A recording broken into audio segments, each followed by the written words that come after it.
వైజాగ్ బీచ్కి వచ్చామండి మేము. చాలా బాగుంటుందండి వైజాగ్ బీచ్. 8 o'clock అయ్యింది. క్లౌడ్స్ అవి ఎలా ఉన్నాయో, అలలు, క్లౌడ్స్ కాదు అలలు. ఫుడ్ కోర్ట్స్ చాలా ఉన్నాయి. మా డాటరు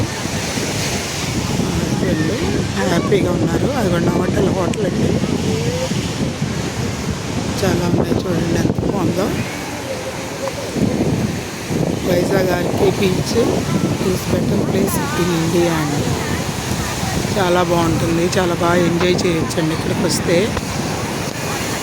మైండ్ రిఫ్రెష్ అయిపోతుంది అన్నమాట మనకి. చూడండి క్రౌడ్ చాలా ఎక్కువ ఉందండి. నైట్ టైం అయినా సరే క్రౌడ్ చాలా ఎక్కువ ఉంది. అక్కడ అలా లైటింగ్ అనిపిస్తుంది కదండి, అది వచ్చి డాల్ఫిన్ హౌస్ అండి. లైట్ హౌస్ అక్కడే ఉంటుంది. మనకు షిప్లకు అది దారి చూపించే దిక్సూచి. చూడండి బీచ్ చాలా బాగుందండి. చాలా చాలా బాగుంటుంది. చాలా క్రౌడ్ ఎక్కువ ఉందండి. నైట్ అయితే చాలా సౌండ్స్ వస్తాయండి. నైట్ ఎక్కువ మంది వస్తారండి బీచ్కి. ఎందుకంటే వైజాగ్ బీచ్ సిటీలో ఉంటుందండి, అందుకని చాలా బాగుంటుంది అన్నమాట. లోన్లీగా ఉండదండి. ఏ టైంలో అయినా మనం ఇక్కడ ఉండొచ్చు, భయం ఉండదు. పోలీసులు తిరుగుతూనే ఉంటారండి. ఎస్కార్ట్ బాగుంటుంది. లైటింగ్ కూడా మనకి జాతీయ జెండా కలర్స్లో పెట్టారండి. లైటింగ్ కూడా చాలా బాగుందండి. అక్కడ కొబ్బరి చెట్లు అవి కూడా ఉంటాయండి చివరిలో. చాలా బాగుంటుంది. హాయ్ చిన్ని. చిన్ని హాయ్ చెప్పు. చిన్ని హాయ్. హాయ్. మా చింతలండి. ఫస్ట్ టైం మా పెద్దలతో వచ్చాము, మా అల్లుడితో. మా చింతలుగా మా ఆయన హాయ్ అని చెప్పలేదని తను చెప్పేస్తున్నారు హాయ్ అని. ఓకే ఓకే అండి. చూడండి ఇప్పుడే మేము మొక్కజొన్న పొత్తులు తిన్నామండి. బీచ్కి వస్తే మొక్కజొన్న పొత్తులు, మామిడికాయలు కారం వేసుకొని తింటాము, బజ్జీలు తింటాము. ఇవన్నీ చాలా బాగుంటాయండి. చాలా బాగుంది కదండి. నేను కూడా కనిపిస్తాను.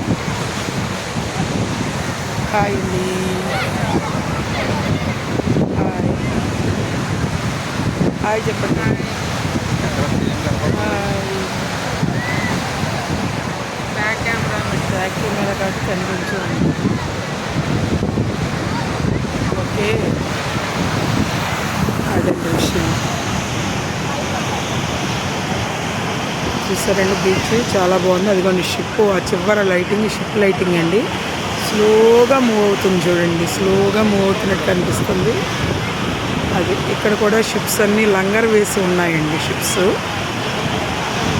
అదిగోండి ఆ చివరిగా లైటింగ్ కనిపిస్తున్నాయి చూడండి, అవి కూడా లంగర్ వేసుకునే ఉన్నాయి. ఇదండి Vizag city of destiny. Vizag అంటే ఇదండి, ఇలా ఉంటుందన్నమాట. చాలా అందంగా చాలా బాగుంటుందండి వైజాగ్ అంటే. నేను 30 years అయిందండి వైజాగ్ వచ్చి. మా మ్యారేజ్ అయిన తర్వాత వచ్చింది. కానీ చాలా చాలా అందంగా ఉంటుందండి బీచ్ అయితే. ఇప్పటికీ కొత్తగానే ఉంటుందండి. ఇంకా ఇప్పుడు చాలా తగ్గిపోయిందండి. పిల్లలు చిన్నప్పుడైతే ఇయర్లీ 6-7 times 8 times కూడా వచ్చేవాళ్ళం అండి. రిలేటివ్స్ ఎవరు వచ్చినా వాళ్ళని తీసుకురావడం అలాగా. అది బిగ్గెస్ట్ హోటల్ నోవాటెల్ హోటల్ అండి. సరే ఇంకా ఎక్కువ అవుతుందండి బాగా. ఓకే గైస్, థ్యాంక్ యూ అండి. సబ్స్క్రైబ్ చేయండి.